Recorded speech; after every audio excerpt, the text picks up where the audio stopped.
Querido Daniel, muy buenas noches y bienvenido.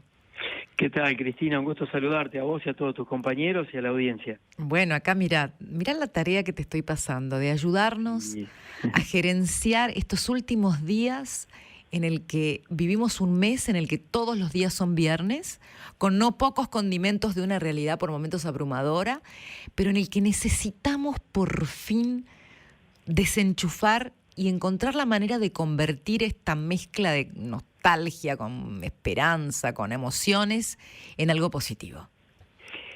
sí, en verdad en esta época del año y a partir, te diría, de octubre en adelante, en general todos los años, empezamos a correr en cierto vértigo, a veces real, a veces imaginario o a veces agigantado por nuestro propio diálogo rumiante que todos tenemos por adentro, ¿no? Eso que nos vamos hablando en silencio, pero a su vez con mucha potencia dentro de nosotros, y eso lleva a que tengamos a veces un poco más de ansiedad, que querramos completar todos los pendientes que tenemos del año. Hay muchos trabajadores que tienen mucha exigencia de sus lugares donde están trabajando. Hay mucha gente que tal vez está sin trabajo y está buscando. Esta es una época bisagra también porque suelen abrirse oportunidades o también cerrarse. Entonces todo eso nos pone en un estado interno de un acelere mucho más adrenalínico que lo habitual. Y si no sabemos surfear la ola, como vos mencionabas recién, en ese tsunami imaginario y a veces real también de la realidad, podemos terminar bastante lastimados, ¿no? Y el otro efecto, ya en diciembre, tiene que ver con las fiestas propiamente dichas, cómo atravesarlas sin ser hipócritas, cómo poder de alguna manera plantarme frente a mi realidad si no tengo ganas de estar con gente con la que por ahí no me llevo bien. Y todo eso a mucha gente le genera un gran conflicto interno, porque desde que somos chiquitos hemos vivido programados como que tenemos que ser felices en las fiestas. Y hasta te diría actuar la felicidad de las fiestas. Incluso si observamos las campañas en televisión o en distintos medios, siempre se exacerba el tema de la felicidad de las fiestas. Y por ahí el estado interno de la persona necesita otra cosa. Necesita una pausa, necesita un tiempo de reflexión, necesita distanciarse de personas, de situaciones, de cosas, y eso está bien. Eso Ahí, sería... vos sabés que estás tocando muchos temas que yo siempre digo, si algo me está pasando por ahí, nos está pasando a muchos que estamos conectados Ujú. por una vivencia en común sin saberlo. Recién mencionabas los distintos vértigos de la época y hablabas del diálogo rumiante. ¿Cómo nos Ujú. damos cuenta que estamos con un diálogo rumiante, que estamos con esa especie de conferencia en la que nos hablamos ante un espejo imaginario todo el día y no nos damos cuenta que nos está haciendo el efecto del pajarito picanuca? Sí, el pajarito picanuca lo tiene el 90% de la gente el 90% del tiempo.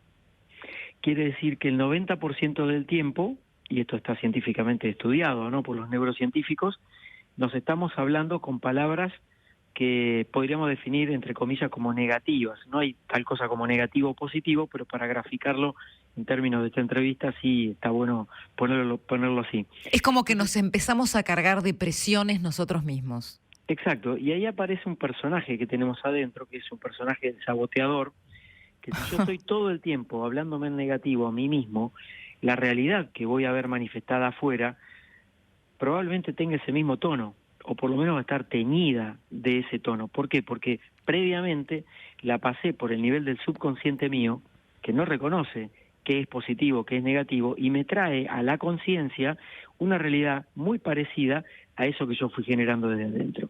Volviendo a tu pregunta puntual, todos nosotros hablamos con nosotros todo el tiempo. Esto no es un signo de insanía, todo lo contrario. Es como muy saludable esto de hablar, preguntarme, repreguntarme, hacer consideraciones hacia mí mismo, mis elecciones de vida y demás. Ahora, cuando ya eso pasa a un punto de obsesión y estoy absolutamente todo el tiempo en una rosca completamente negativa, ahí es donde necesitaría tal vez pedir ayuda de un psicólogo o de un especialista en salud mental. No somos los coaches los indicados para eso. Y esto lo aclaro porque hay muchos coaches que hacen su tarea queriendo de alguna manera confundir a la gente, ¿no? El coaching no es psicoterapia, no tiene nada que ver, y para la psicoterapia están los psicólogos y los psiquiatras. Daniel, Entonces, estaba pensando que en esta época del año, como nunca, juegan tres tiempos de la vida. Por un lado, tenemos las urgencias del presente, porque hay cosas que no tenés tiempo de resolverlas. Hay una fecha para la fiesta, una hora para el brindis, un día para los Sí, regalos, otro día para, no sé, entrar al auto, hacer la valija e irse a la casa de la abuela, de la tía o de los parientes que están en la costa, o lo que sea. Pero generalmente esto de las ansiedades que estamos hablando, a las personas la tiran o al pasado en forma permanente ujú, o al futuro en forma enloquecida, ujú, haciéndole que pierda de vista el presente, ¿no? tal cual. Como que se te enloqueciera el reloj. Ujú. Qué buena imagen. Bueno, cuando nos vamos al pasado, por lo general, nos enredamos en la nostalgia, de ahí vamos directo un poco a la tristeza y podemos llegar a caer en otra manifestación un poco más profunda, que es la depresión. En general, todas esas son emociones que tenemos puestas en el pasado, en la añoranza. Y cuando estamos en el futuro, o pensando mucho en el futuro, estamos instalados en la ansiedad. La ansiedad es como querer traer el futuro al presente, y eso sabemos que no lo podemos lograr. Entonces, tal vez como un mensaje, y para entrar tal vez, si querés, Cristina, en el terreno de herramientas concretas, Ujú, una que nos va a servir mucho en esta etapa del año es qué tipo de balance vamos a hacer si queremos hacer un balance. ujú. Porque se habla mucho de los balances de fin de año, ¿no? Bueno, cuando hacemos balances, por lo general, influye muchísimo el estado de ánimo actual en el que yo estoy. Por ejemplo, si recientemente tuve una muy buena noticia, mi balance va a tender a ser más positivo que tomando toda la línea de tiempo del año.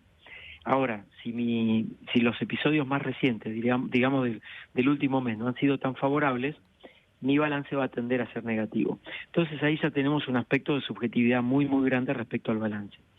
Una receta que no es mía, que es universal, digamos, y en el coaching la utilizamos mucho, y el otro día venía escuchando al doctor López Rossetti, que me encanta, y también la sugería, es tomar una hoja de papel, dividirla al medio y escribir de un lado todas las cosas buenas que he tenido este año, desde las más pequeñas hasta las más grandes. No tienen por qué ser hechos trascendentes o que me transformaron por completo, pero esas pequeñas alegrías cotidianas, reflejarlas por escrito.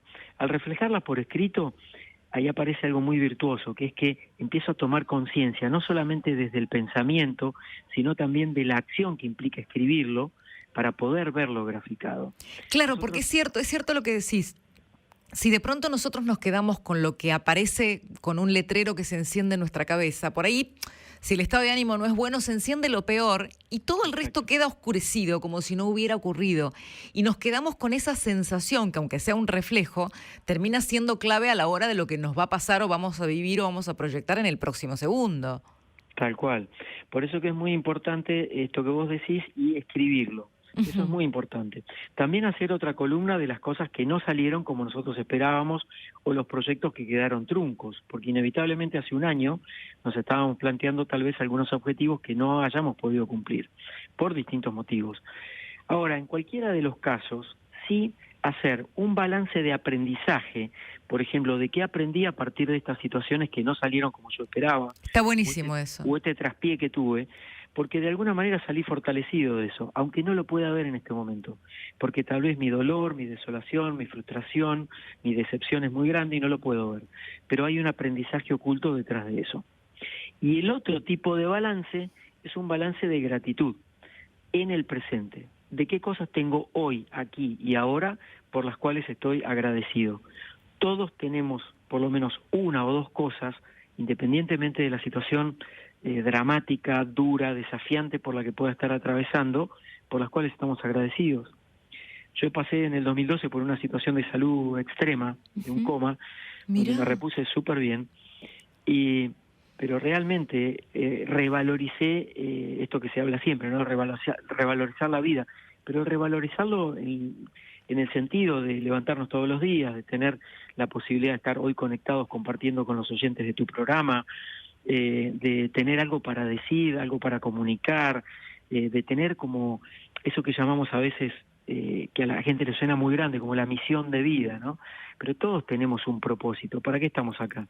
Si nosotros aprendemos a darle sentido a para qué estoy acá, que puede ser la mejor mamá del mundo, ser el mejor papá, el mejor hermano, el mejor compañero, un buen vecino, un oído atento para la persona que necesita ser escuchada, eso ya es suficiente. Daniel, te pregunto algo. Estamos con Daniel Colombo, que es un coach, master coach, y nos está ayudando con herramientas que generalmente se usan en el mundo corporativo, pero que vienen muy bien en la vida. Estábamos hablando de emociones. Recién mencionaste al doctor López Rossetti. Él justamente dedicó uno de sus últimos libros al hecho de que somos seres emocionales. Tal cual. ¿Se puede educar a las emociones, Daniel? Sí, las emociones se educan, se reeducan, se cambian y se pueden potenciar. Quiere decir que así como yo tengo emociones de las que podríamos llamar negativas, a mí me gusta llamarlas más emociones limitantes, ¿sí? Como por ejemplo hacerme la víctima, o quejarme por todo, o ser un chismoso, y con la emoción de envidia que tal vez esté atrás de eso, yo puedo transformar todas esas cosas en emociones virtuosas. Esas emociones que me conectan con ese potencial de futuro sin ansiedad, anclado desde el presente, pero que me van a ayudar a traer eso que yo quiero más para mi vida. ¿Y cómo se hace? Porque mucha gente por ahí hasta siente que esas emociones, parece una locura lo que voy a decir, pero para mucha gente a veces en un momento en que no está bien, esas emociones son hasta una catarsis y dice, me desahogo. Bueno, a ver, no hay que evitar la catarsis y el desahogo, primera condición, porque las emociones no se pueden controlar, sí se pueden gestionar. Bien. Esto es que decimos siempre, bueno, controla tus emociones o no llores tanto y demás, no es tan saludable a la hora de con nosotros mismos o de acompañar a otra persona, pero lo que sí se puede hacer es gestionar las emociones, ¿sí? Por lo pronto, si de pronto estamos pasando por un muy mal momento, permitirnos el mal momento es un duelo que estamos haciendo y tiene todas las etapas de un duelo adentro de eso, pero también saber que es algo que viene a drenar una energía para conectarnos con algo mejor a futuro, porque algo voy a aprender de toda esta situación por más dolorosa que sea. Está buena la imagen de decir que esto nos va, que ese dolor que estamos atravesando por motivos X se va drenando. Exacto, se va drenando. Es como un río que lo tengo adentro muy turbulento en ese momento, pero si yo voy abriendo de a poco las compuertas de la comprensión, de la compasión conmigo mismo, del entendimiento, de cierta conquista paulatina de la serenidad, es como que voy abriendo esas compuertas claro. Y ese drenado va pasando, ¿no? Ahora, ¿cómo se hace esto? Porque vos preguntabas eso. Hay una técnica muy interesante que se llama stop, que básicamente funciona, es muy sencilla de comprender. La palabra stop creo que todos la tenemos identificada, ¿no? Como poner un freno, como si pusiéramos la mano adelante para evitar que venga algo hacia nosotros. Cuando venga un pensamiento que no sea un pensamiento de una emoción, ¿qué pasa, Cris? Claro, esto es la lucha con nosotros mismos. Exactamente, bueno, es aprender a gestionar nuestros pensamientos, porque los pensamientos están en la parte consciente, pero la raíz está en el subconsciente a raíz de una emoción. Entonces estamos hablando de cómo gestionar las emociones. Si queremos gestionar una emoción, necesito frenar conscientemente, muy racionalmente, fracciones de segundo y decir stop. Stop es detenerse, pensar de dónde viene este pensamiento, analizarlo y decidir qué curso voy a tomar. Todo eso en fracciones de segundo. Te aseguro que cuando aprendí esta técnica dentro de un entrenamiento de coaching que hice en el año 2000, que eran 800 horas, literalmente, la carrera que hice en aquel momento eran 800 horas, yo decía, bueno, esto no lo voy a poder lograr nunca, porque era tener una maestría en el dominio de los pensamientos. Y la verdad es que no lo logras nunca, pero sí lo que logras es bajar el nivel de desesperación por querer controlar todo tipo de situaciones, saber que va a haber pensamientos que van a seguir dando vueltas, pero la mayoría de ellos los puedo reconducir. Los puedo mandar por Daniel, una casa colectora. Sí. Te hago una pregunta para ponerle nombre a este tipo de pensamientos. Sí. Suponte que te estás por ir a dormir, que es el momento donde vos intentás que la cabeza se suelte para lo onírico, para soñar. Sí. Pero también al soltar el grifo aparecen las preocupaciones. Sí. La cuenta que tenés que pagar mañana, no sé, el papel del abogado que no sé qué problema te trajo, una discusión pendiente que tenés con tu papá por si te da permisos para irte de vacaciones, o que te van a aprobar o no un préstamo del banco. Mirá, te tiro 4 cosas. Sí. Y en ese momento, la cabeza... ¿Viste cuando te agarra el tipo de sistemas de la compañía de la computadora y vos ves que se mueve el mouse solo y vos no lo estás tocando?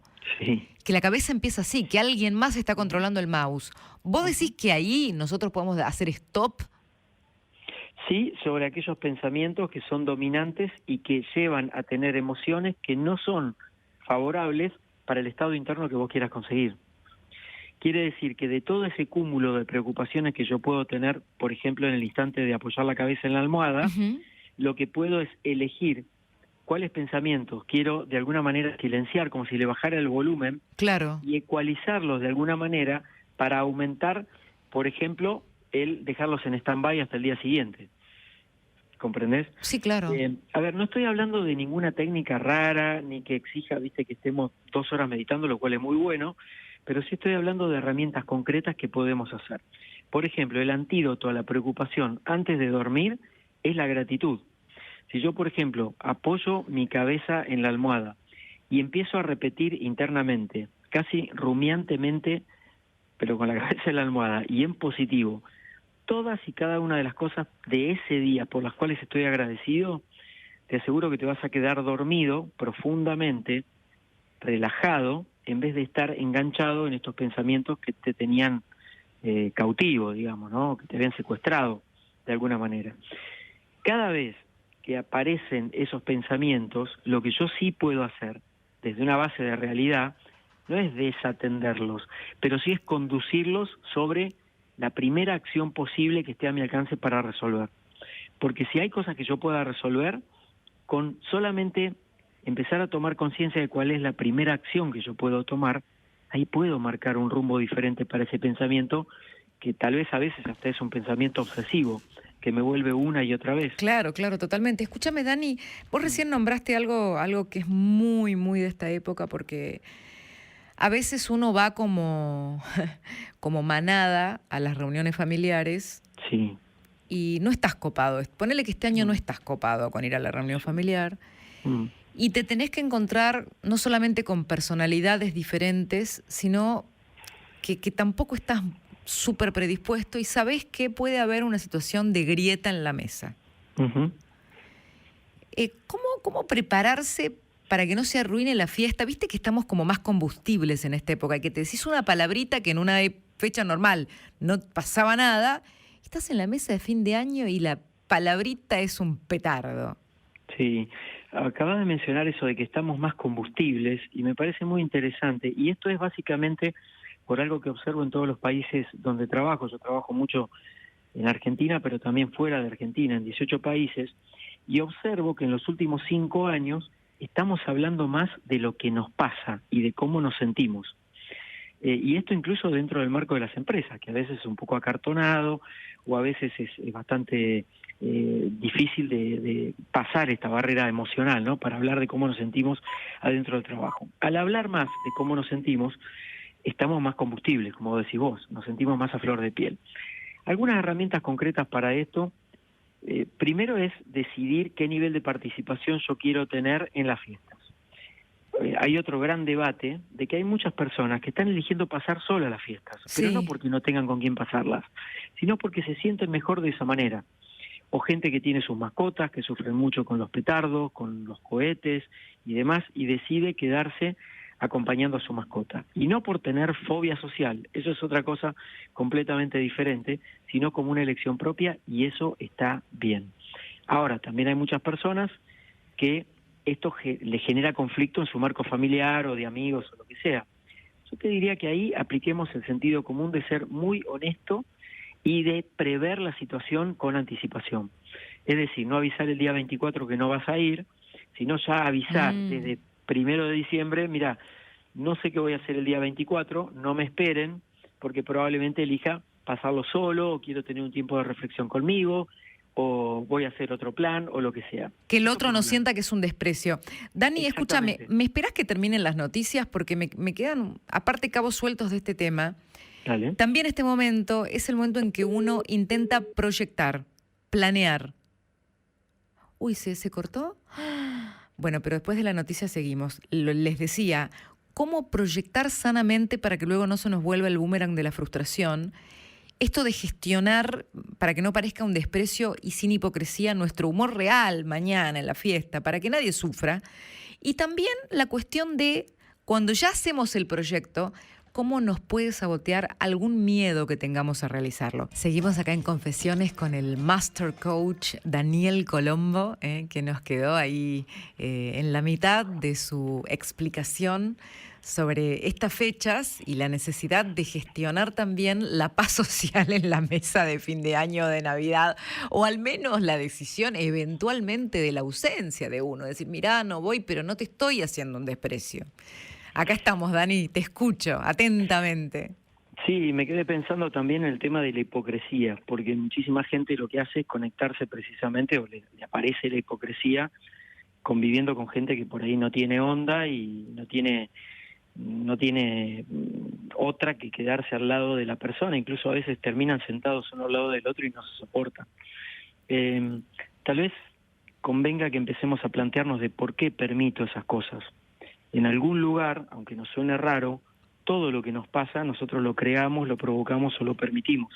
Ahora, a veces no podés elegir, pero Dani, ponele, me voy a poner un poco acá en que uno a veces no elige la familia, no elige los invitados que puede tener algún miembro de la familia, y esa noche la tenés que pasar, tratar de que sea lo mejor posible y al mismo tiempo decir, bueno, es una noche que que invoco a la tolerancia, a la fuerza tolerante que hay en mí.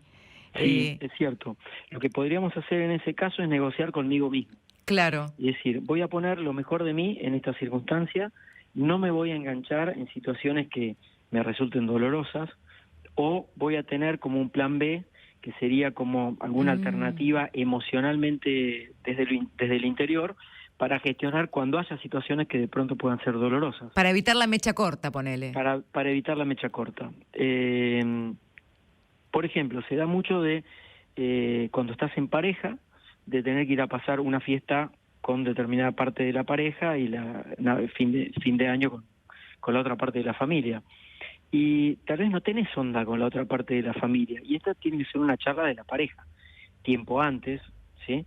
Como para acordar cuáles son los términos. De hecho, con muchos clientes con los que trabajo, que pasan por este tipo de situaciones, a veces se han acordado de decir, bueno, vamos a pasar la fiesta solos en familia nosotros. Si tenemos vacaciones nos vamos unos días afuera, o nos quedamos en casa, o hacemos una reunión con amigos. Empiezan a buscar alternativas, rompiendo eso que había de, entre comillas, tradiciones familiares, que en definitiva eran casi traiciones familiares, porque la gente se empezaba a llevar mal, o empezaban a aparecer recriminaciones o pases de factura, justo en esa fecha. Antes del brindis. Antes del brindis. Claro, porque viste que la cosa es así. Vos llegás, el poquito el vitel toné, el arrolladito, la rusa, y ya pasaron 2 copitas de algo. Entonces te vas entonando, todo es felicidad. Pero si algo rompe las risas o los chistes o las anécdotas o los que se empiezan a contar que no se contaron durante el año, estás en un clima tan relajado que esa gota que colma el vaso lo convierte en explosión así, en forma contrastante, ¿no? Sí, por supuesto. Por eso que dentro de lo que llamamos inteligencia emocional, el modelo de Daniel Goleman, psicólogo norteamericano, que es muy interesante, hay algo que se llama autorregulación. ¿Cómo empiezo a autorregular mis emociones para no tener un efecto nocivo para mí y para los demás?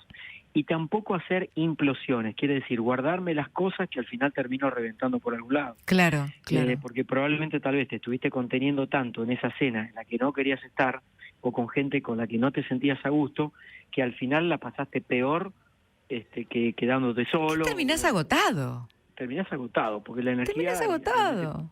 Tal cual. Entonces, elegir muy bien y saber que si voy o no voy, o establezco un plan alternativo, es una elección consciente que estoy haciendo y eso tiene consecuencias. Bueno, por ejemplo, antes que la familia se enoje. Claro, ¿sí? obvio. Sería una consecuencia. Pero si lo tenés pensado desde antes y no desde el último minuto, te diría que sería muy importante para ser más honesto con vos, ¿no? Que en definitiva... ¿Sabés qué? Una vez, es de lo que se trata. Una vez me dijo alguien muy sabio, me dijo, mira, no te olvides que cuando uno a veces tiene que explicar algo que para uno es engorroso, que es incómodo, que tenés miedo de que caiga mal, si vas con 2 elementos, uno con honestidad y segundo con amor, no podés fallar, porque el otro, primero que va a sentir el valor de que le estás diciendo la verdad, que no lo estás tratando de embaucar, y segundo, que alguna vez estuvo en tu lugar. Exacto. Muy, muy interesante lo que estás contando y agrego una herramienta que es apoderarte de la comunicación. Cuando estamos en esas situaciones un poco incómodas o en conversaciones difíciles que vamos a mantener, como la que se podría dar en un contexto de estas cenas, siempre apoderarme de la comunicación. Lo que yo siento desde mi perspectiva, lo que estoy observando en esta situación, o quisiera pedirte por favor que no te refieras a tal cosa porque a mí me duele por dentro, eso es apoderarse de la comunicación. Es todo lo contrario de lo que generalmente sucede, porque en general, ¿qué hacemos? Apuntamos con el dedo a la otra persona y empezamos a sacar los trapitos que vienen de muchos años atrás. Entonces, si yo me apodero de la comunicación, voy a conseguir un resultado virtuoso. Y desde ese lugar es muy honesto y el otro no se va a sentir agredido. No, pará, y aparte evitas el ataque al hígado, que te caiga mal lo que tomaste, Tal cual. que se pongan a llorar los chicos, que no sé, que la suegra le agarre la baja depresión, ¿o no? Es así, Sí, porque esto absolutamente. es lo que termina pasando. Ahora, Exactamente. hay dos cosas que me súper intriga en cuanto a lo que me podés responder, ¿no? Una es que te iba a preguntar sobre cómo hacer un proyecto racional, cómo planear y los miedos que uno tiene y que le pueden jugar como saboteadores. Pero antes, porque en este momento hay mucha gente que está empezando el receso, ya sea las vacaciones, empiezan las vacaciones del trabajo, o que simplemente frenó el auto y vos te quedás con el movimiento hacia adelante. ¿Hay manera real de bajar la adicción con el teléfono? Porque ponele que vos entrás de vacaciones, ok, no vas al trabajo, pero tenés el WhatsApp, el mail, el Telegram, el Instagram, el Twitter, el Facebook, o sea, y no son vacaciones. Sí, tal cual. Sí, de hecho he escrito mucho sobre eso y siempre me consultan de algunas maneras prácticas para reducir la adicción al celular, que se llama nomofobia. ¿Sí? La nomofobia es la adicción al celular y prácticamente si nos olvidamos del celular en casa como que estamos perdidos. En el marco del trabajo es muy importante de empezar a aplicar, no solamente en lo individual, sino también con las personas que convivimos, determinadas reglas para llevar adelante. Por ejemplo, desconectar o apagar o silenciar completamente el celular mientras estamos almorzando juntos o cenando o en los momentos que estamos compartiendo. Otra es, en el marco del trabajo ya, tener el celular boca abajo para evitar distracciones. Entonces, y en silencio. Entonces, a medida que van entrando las notificaciones, no las vamos a ver y podemos determinar, por ejemplo, si estamos de vacaciones, que me voy a conectar solamente media hora por día, si tengo una responsabilidad, por ejemplo, que atender, para chequear los mensajes o chequear los mails rápidamente y que a su vez voy a ver derivado mi casilla de correo con un mensaje automático para que otra persona pueda seguir respondiendo. Arianna Huffington, Sí. del Huffington Post, Sí. ella implementó a partir de una experiencia personal que le tocó, que vivía súper adicta al teléfono y a las redes sociales y demás, implementó para todas sus empresas una política de que cuando el empleado se va de vacaciones, se le desconecta el celular profesional, se le desconecta el mail profesional y se derivan los mails a una persona que es la que va a procesar los mails que sean urgentes. Y los que no, va a responder como que esto va a esperar al regreso de ese colaborador. Y te diría que no es una medida desacertada para poder instrumentar nosotros mismos, ¿no? Lo que pasa es que acá hay una ecuación que es para que nos demos cuenta hasta qué nivel puede ser parasitaria la presencia del celular. Vos lo que tenés cuando empezás tus vacaciones es tiempo, un tiempo que tenés para no dedicarle al trabajo. Y si se te mete el celular en el medio, estás perdiendo ese tiempo que teóricamente era para descansar de lo otro. Exacto, entonces si tenemos un hábito que queremos reemplazar, como por ejemplo la adicción al celular, necesitamos reemplazarlo por otro hábito que de alguna manera baje esa ansiedad que vamos a tener, porque vamos a tener la ansiedad de agarrar el celular y empezar a trabajar o por lo menos chequear a ver qué hay ahí. Y por ejemplo, por eso que es muy importante dotar de sentido el tiempo de descanso. No es llenarse de actividades, sino planificar, por ejemplo, muy bien, si yo voy a tener que conectarme todos los días, porque suponete yo trabajo por mi cuenta, mi negocio está basado en la comunicación, en mi página web, mis redes sociales. ¿Cómo hago yo para estar de vacaciones teniendo mi negocio activo las 24 horas? Claro. Bueno, simplemente decir, voy a destinar media hora o una hora por día a mis temas de trabajo y fuera de ese espacio voy a hacer cosas que durante el año no hago, como por ejemplo dedicar más tiempo a la lectura, que me encanta. Ahora, ¿no sentís, Daniel, que hemos perdido en nombre de esta ansiedad por saber qué tiene el próximo mensaje, hemos perdido la capacidad de disfrutar del momento y de la actividad, aunque no la estemos compartiendo por Facebook. ¿Cómo se vuelve ahí? ¿Cómo volvés ahí? A ese punto donde lo que te gustaba hacer era lo que estabas haciendo y no contar lo que estás haciendo. Sí, tal cual. Bueno, creo que esa es una de las ventajas desventajas de los avances tecnológicos en general, que nos han de alguna manera despersonalizado, distanciado, metido más para adentro, con la falsa creencia de que contactándonos vía Instagram o vía Facebook con la gente es suficiente y ya no hace falta vernos cara a cara. Realmente me parece que estamos en una época de transición donde la próxima etapa, Ajá. que va a ser de acá un año y medio, va a ser una vuelta a lo genuino, digamos, al encuentro sincero y demás. ¿Y por qué decís que eso va a pasar? Y lo veo, te digo la verdad, yo doy muchas conferencias, trabajo con miles de personas todos los años y este es un tema recurrente que aparece relacionado con el tema de la productividad personal y de la satisfacción personal, más allá de la productividad en el trabajo, de que la gente no se siente tan a gusto estando un poco rehén de la tecnología. Claro. Entonces, hay empresas que ya empezaron a tomar este tipo de medidas. Por ejemplo, de hecho, en algunos países, acá en América Latina probablemente va a tardar un poco en llegar, pero en algunos países, por ejemplo, ya no permiten que sus jefes se comuniquen con los colaboradores fuera del horario de trabajo. Mirá vos. Esto está en los países nórdicos, implementado con muy buen éxito. Mirá vos. Otra cosa que nos va a ayudar a esto es la reducción de la jornada laboral, que ya, por ejemplo, en algunos países se está reduciendo a 4 días por semana.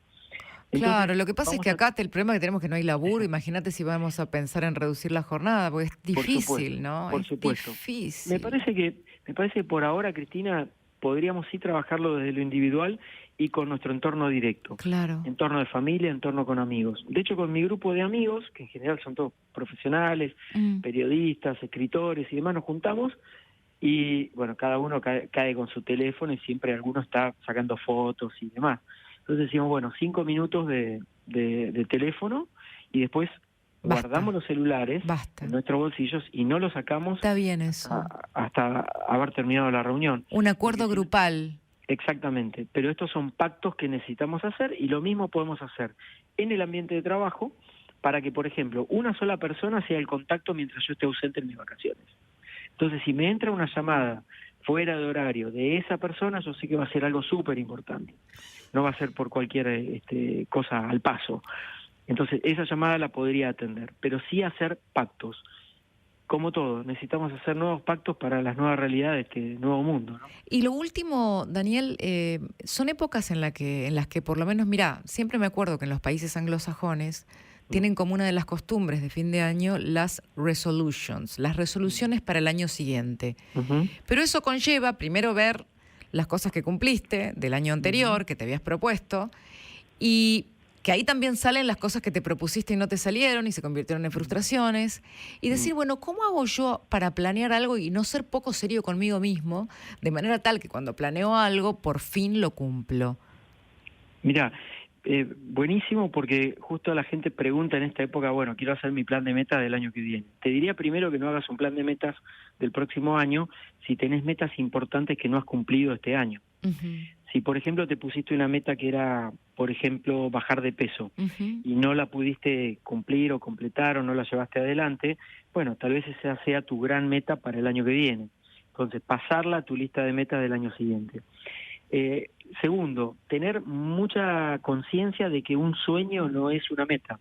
Un sueño está en el terreno de lo onírico, como decíamos al comienzo de la charla de hoy, en el terreno de la fantasía, pero no significa que lo estás haciendo realidad ni que lo vayas a hacer realidad. Con esto no quiero invalidar el poder de los sueños porque realmente es fundamental, pero cuando queremos cumplir una meta, lo que necesitamos es bajarla a objetivos concretos y mini objetivos para ir enlazando uno con otro, para ir cumpliendo esas metas. Entonces, un sueño no es una meta sería un sueño con una fecha de vencimiento. Le tenemos que poner una fecha de cumplimiento de eso que queremos lograr. Y en tercer lugar, elegir no más de 2 o 3 metas importantes, pilares de mi año, porque la gente suele empezar con una gran cantidad de lista de deseos, pero no necesariamente de metas con las que se quiera comprometer. Que a veces los deseos no dependen de uno, ¿viste? Sí, claro, hay factores que pueden influir, factores internos, factores externos. Yo te diría que lo principal es buscarme metas que sean lo suficientemente fuertes y automotivantes para mí y que dependan mayoritariamente de mí para que yo pueda accionar y mi subconsciente me dé la energía suficiente para poder conseguirlas y conquistarlas. Si yo, por ejemplo, pongo todas metas en el mundo externo, lo que podríamos llamar